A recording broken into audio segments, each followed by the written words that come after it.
আপনারা জানেন পৃথিবীর সমস্ত বিশ্বের পোশাক যায় এই বাংলাদেশ থেকে। প্রিয় মা বোনেরা, জিয়াউর রহমানের দেশগুলো চলেনি সুতার অভাবে, কিন্তু চীন থেকে কাপড় এনে অর্ধেক লাভ।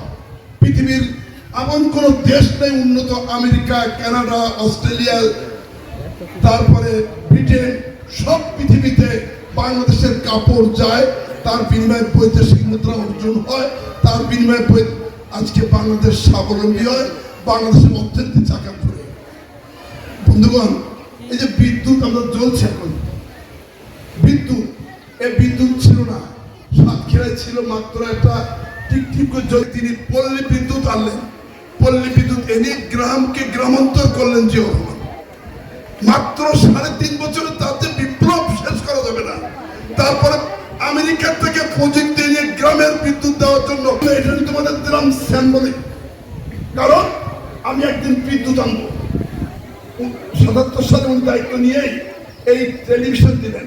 যেহেতু আমার বাড়িটা উপজেলার সামনে, আমরা বহু লোক যেতাম টেলিভিশনের পর্দায় তখন দেখার জন্য, কিন্তু বিদ্যুৎ প্রদান করলেন, সেচ তৈরি করলেন, পল্লী বিদ্যুৎ এনে গ্রামের মানুষকে বিদ্যুৎ দিলেন।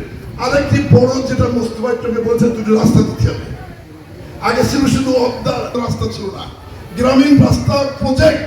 এটাও জিয়াউর রহমান এলজিডি করে তিনি যুগান্তকারী বাংলাদেশের মানুষের সকল ক্ষেত্রে তিনি করে গিয়েছেন।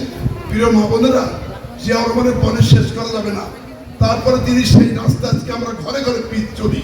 এর আগে কলরওয়ার আমি দেখি কোনো গ্রাম পিচ ছিল না, এই তারাতেও কোনো পিচ ছিল না। গত 96 এবং 2001-এ যে পরিমাণ রাস্তা পায় মোস্তফা, শফি, মিনাল, আমরা এখান থেকে দৌড়াই গেছি, কষ্ট করে রাস্তা ছিল না, সেখান থেকে নৌকায় গেছি, সেখান থেকে নৌকা ঘোড়ার গাড়িতে, গরুর গাড়িতে ঘরে ঘরে ভোট চেয়েছি। এরপরে একজনের বাসায় রাত কাটিয়েছি।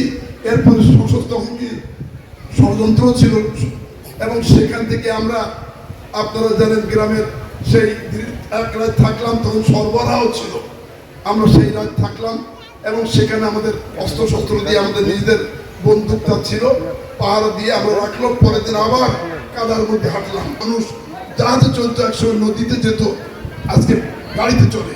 সেই এলাকা উন্নত হয়েছে। সবগুলোর পরিকল্পনা ছিলেন জিয়াউর রহমান সেই আমলে।